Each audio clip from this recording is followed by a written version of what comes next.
Hi friends, ಇವತ್ತು ನಾನು ನಿಮಗೆಲ್ಲ ನಮ್ಮ ಕೂದಲು ನ್ಯಾಚುರಲ್ ಆಗಿ ಹೇಗೆ ಬ್ಲ್ಯಾಕ್ ಆಗೋದು ಅಂತ ಹೇಳ್ಕೊಡ್ತಾ ಇದ್ದೇನೆ. ನೋಡಿ ಈ ಕಲರ್ ಎಷ್ಟು ಬ್ಲ್ಯಾಕ್ ಆಗಿದೆ ಅಂತ. ನಮ್ಮ ಕೈಗೆ ಹಚ್ಚಿದ್ರೂ ಕೂಡ ಈ ಬ್ಲ್ಯಾಕ್ ಕಲರ್ ಹೋಗೋದಿಲ್ಲ, ಅಷ್ಟೊಂದು ಬ್ಲ್ಯಾಕ್ ಆಗಿದೆ. ಬನ್ನಿ ನೋಡೋಣ ಹಾಗಾದರೆ ಈ ರೆಮಿಡಿನ ಹೇಗೆ ಮಾಡೋದು ಅಂತ.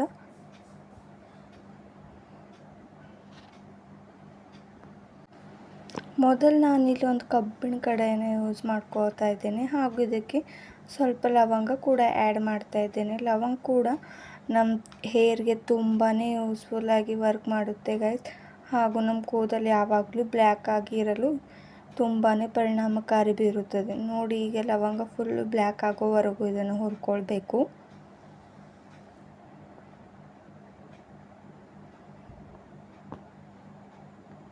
ಈ ಒಂದು ಹೇರ್ ಪ್ಯಾಕ್ ನೀವು ಮನೆಯಲ್ಲೇ ಸಿಗುವ ಸಾಮಗ್ರಿಗಳಿಂದ ಮಾಡ್ಕೋಬಹುದು.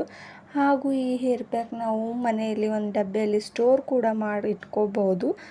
ಮತ್ತು ನಾವು ಈ ಒಂದು ಹೇರ್ ಪ್ಯಾಕ್ ಯಾವಾಗ ಬೇಕಾದರೂ ನಾವು ಯಾವುದೇ ಒಂದು ಮೆಹಂದಿಯಲ್ಲಿ ಮಿಕ್ಸ್ ಮಾಡಿ ಕೂಡ ಹಾಕೋಬಹುದು.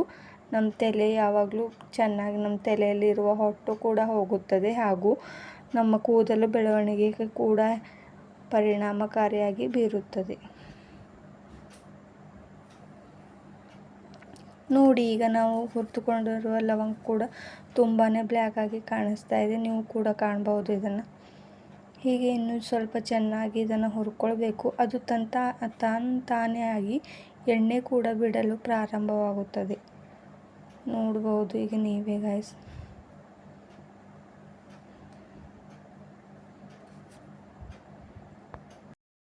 ತುಂಬಾ ಸಿಂಪಲ್ಲಾಗಿ, ನ್ಯಾಚುರಲ್ ಆಗಿ ಮನೆಯಲ್ಲೇ ನಮ್ಮ ಹೇರ್ ಬ್ಲ್ಯಾಕ್ ಆಗೋದನ್ನು ನಾವು ಮಾಡ್ಕೋಬಹುದು. ಯಾವುದೇ ಒಂದು ಕೆಮಿಕಲ್ ಅಥವಾ ರಾಸಾಯನಿಕ ವಸ್ತು ಯೂಸ್ ಮಾಡ್ಕೊಳ್ಳೋದೇನೆ ಮನೆಯಲ್ಲೇ ನ್ಯಾಚುರಲ್ಲಾಗಿ ನೀವು ಕೂಡ ಯೂಸ್ ಮಾಡಿ. ಹಾಗೂ ನಾನು ಇದಕ್ಕೆ ಸ್ವಲ್ಪ ಸಾಸಿವೆ ಕಾಳನ್ನು ಆ್ಯಡ್ ಮಾಡ್ತಾ ಇದ್ದೇನೆ. ಸಾಸಿವೆ ಕಾಳು ಕೂಡ ನಮ್ಮ ಕೂದಲು ಬೆಳೆಯೋದಕ್ಕೆ ಹಾಗೂ ಎಷ್ಟೇ ವೈಟ್ ಹೇರ್ಸ್ ಇದ್ದರೂ ಕೂಡ ಬ್ಲ್ಯಾಕ್ ಆಗಿ ಆಗೋದಕ್ಕೆ ತುಂಬಾ ಯೂಸ್ಫುಲ್ಲಾಗಿ ಸಾಸಿವೆ ಕಾಳು ಕೂಡ ವರ್ಕ್ ಮಾಡುತ್ತೆ ನಮ್ಮ ತಲೆಗೆ. ನೋಡಿ, ಈಗ ಸಾಸಿವೆ ಕಾಳು ಕೂಡ ಬ್ಲ್ಯಾಕ್ ಆಗೋದನ್ನು ನಾವು ಕಾಣಬಹುದು. ಇಲ್ಲಿ ಎರಡೂ ಕೂಡ ಚೆನ್ನಾಗಿ ಬ್ಲ್ಯಾಕ್ ಆಗಿ ಮಾಡ್ಕೊಳ್ಳಿ. ಸಾಸಿವೆ ಕಾಳು ಹಾಗೂ ಲವಂಗದಿಂದ ಎಣ್ಣೆ ಕೂಡ ಬಿಡುಗಡೆ ಆಗ್ತಾ ಇದೆ. ನೀವು ಕೂಡ ಕಾಣ್ಬೋದೇನು. ಲವಂಗ ಹಾಗೂ ಸಾಸಿವೆ ಕಾಳು ಎರಡೂ ಕೂಡ ಈಗ ಚೆನ್ನಾಗಿ ಹುರಿದೋದನ್ನು ನಾವು ಇಲ್ಲಿ ನೋಡ್ಬೋದು. ಈಗ ಸಾಸಿವೆ ಕಾಳು ಹಾಗೂ ಲವಂಗ ಎರಡೂ ಕೂಡ ಬ್ಲ್ಯಾಕ್ ಆಗಿರೋದನ್ನು ನಾವು ಕಾಣ್ಬೋದು. ಹಾಗೂ ನಾನು ಅದೇ ಕಡಾಯಲ್ಲಿ ಒಂದು ಕುಟ್ಟೋ ಕಲ್ಲನ್ನ ತಗೊಂಡು ಇದನ್ನು ಚೆನ್ನಾಗಿ ಕುಟ್ಕೊಳ್ತಾ ಇದ್ದೇನೆ. ಎಲ್ಲಿವರೆಗೂ ಕುಟ್ಟಬೇಕು ಅಂದರೆ ಇದು ತುಂಬ ಸಣ್ಣದಾಗಿರಬೇಕು, ಅಲ್ಲಿವರೆಗೂ ಕುಟ್ಕೊಳ್ತಾ ಇರಬೇಕು.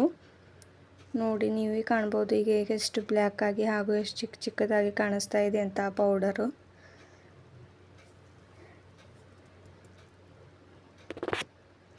ಕುಟ್ಟಿದ ಮೇಲೆ ಅದನ್ನು ನಾನು ನಿಮ್ಮ ಕೈಗೆ ಅಪ್ಲೈ ಕೂಡ ಮಾಡಿ ತೋರಿಸ್ತೇನೆ. ನೋಡಿ ಎಷ್ಟು ಬ್ಲ್ಯಾಕ್ ಆಗಿ ಕಾಣಿಸ್ತಾ ಇದೆ ಅಂತ ನೀವೇ ನೋಡ್ಬೋದು.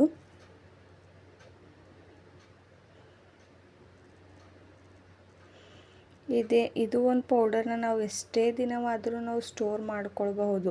ಒಂದೇ ದಿನ ಮಾಡಿಟ್ಕೊಂಡು ಎಷ್ಟು ದಿನ ಇಟ್ಕೊಂಡ್ರೂ ಕೂಡ ಇದಕ್ಕೇನು ಕೂಡ ಆಗೋದಿಲ್ಲ, ಚೆನ್ನಾಗಿ ಹಾಗೆ ಇರುತ್ತದೆ. ಆದ ಕಾರಣ ನಾವು ಯಾವುದೇ ಎಮರ್ಜೆನ್ಸಿಯಲ್ಲಿ ಫಂಕ್ಷನ್ಗೆ ಹೋಗಬೇಕಾದ್ರೂ, ಎಲ್ಲೇ ಹೋಗಬೇಕಾದ್ರೂ ಇದು ಅರ್ಜೆಂಟಾಗಿ ನಮಗೆ ಯೂಸ್ಫುಲ್ಲಾಗಿ ವರ್ಕ್ ಮಾಡುತ್ತೆ.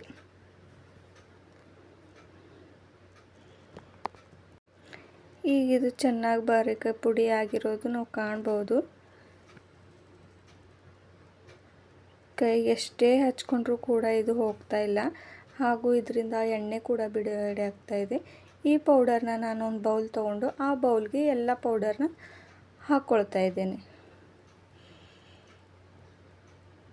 ಬೌಲ್ನಲ್ಲಂತೂ ಎಷ್ಟು ಬ್ಲ್ಯಾಕ್ ಆಗಿ ಕಾಣಿಸ್ತಾ ಇದೆ ಅಂತ ನೀವೇ ಕಾಣ್ಬೋದು. ಇದೇನಾದರೂ ನಮ್ಮ ವೈಟ್ ಹೇರ್ಸ್ಗೆ ಹಚ್ಚಿದ್ರೆ ಸಾಕು, ಒಂದ್ಸಲ ಅಪ್ಲೈ ಮಾಡಿದ್ರೆ ಸಾಕು, ಎಷ್ಟೋ ದಿನಗಳ ಕಾಲ ನಮ್ಮ ವೈಟ್ ಹೇರ್ಸ್ ಕೂಡ ಆಗೋದಿಲ್ಲ ಹಾಗೂ ಡ್ಯಾಂಡ್ರಫ್ ಕೂಡ ಆಗೋದಿಲ್ಲ. ಕೂದಲು ಕೂಡ ಚೆನ್ನಾಗಿ ಉದ್ದವಾಗಿ ಬೆಳೆಯಲು ಕೂಡ ಸಹಾಯವಾಗುತ್ತದೆ. ಇದನ್ನು ಇಷ್ಟೇ ಮಾಡಿ ನಾವು ಯಾವುದೇ ಡಬ್ಬಿಯಲ್ಲಿ ಕೂಡ ಸ್ಟೋರ್ ಮಾಡ್ಕೋಬಹುದು. ಅಥವಾ ನಮಗೆ ಆವಾಗಲೇ ಅಪ್ಲೈ ಮಾಡ್ಕೊಳ್ಳೋದಿದೆ ಅಂದರೆ ಇದರಲ್ಲಿ ಸ್ವಲ್ಪ ಕೊಬ್ಬರಿ ಎಣ್ಣೆನ ಮಿಕ್ಸ್ ಮಾಡ್ಕೊಳ್ಳಿ. ನಿಮಗೆ ಎಷ್ಟು ಕನ್ಸಿಸ್ಟಿಯಲ್ಲಿ ಬೇಕಾಗುತ್ತದೆ ಅಷ್ಟು ನೀವು ಮಾಡ್ಕೊಳ್ಬಹುದು. ನಾನು ಈ ಮಿಶ್ರಣವನ್ನು ಸ್ವಲ್ಪ ಮಾಡಿ ನಿಮಗೆ ತೋರಿಸ್ತಾ ಇದ್ದೇನೆ.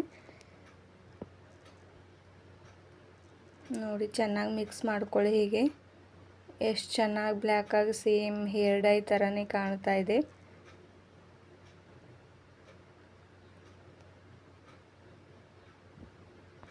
ಹೀಗೆ ಕೊಬ್ಬರಿ ಎಣ್ಣೆನ ಮಿಕ್ಸ್ ಮಾಡ್ಕೊಳ್ಳಿ. ನಮ್ಮ ತಲೆಯ ಬುಡದಿಂದಲೂ ಕೂಡ ಎಲ್ಲೆಲ್ಲಿ ವೈಟ್ ಹೇರ್ಸ್ ಇದೆ ಅಲ್ಲಲ್ಲಿ ನಾವು ಇದನ್ನು ಅಪ್ಲೈ ಮಾಡ್ಕೊಳ್ತಾ ಬಂದರೆ ಇದನ್ನು ವಾಶ್ ಮಾಡ್ಕೊಳ್ಳೋದು ನೆಕ್ಸ್ಟ್ ಡೇ ವಾಶ್ ಮಾಡಿಕೊಂಡ್ರೂ ಆಗುತ್ತೆ, ಅಥವಾ 1/2 an hour ಅಥವಾ 1 ಗಂಟೆಯಲ್ಲಿ ಕೂಡ ವಾಶ್ ಮಾಡಿಕೊಂಡು ನಡೆಯುತ್ತೆ. ನೋಡಿ, ಕೈ ಕೂಡ ಎಷ್ಟು ಬ್ಲ್ಯಾಕಾಗಿ ಕಾಣಿಸ್ತಾ ಇದೆ ಅಂತ.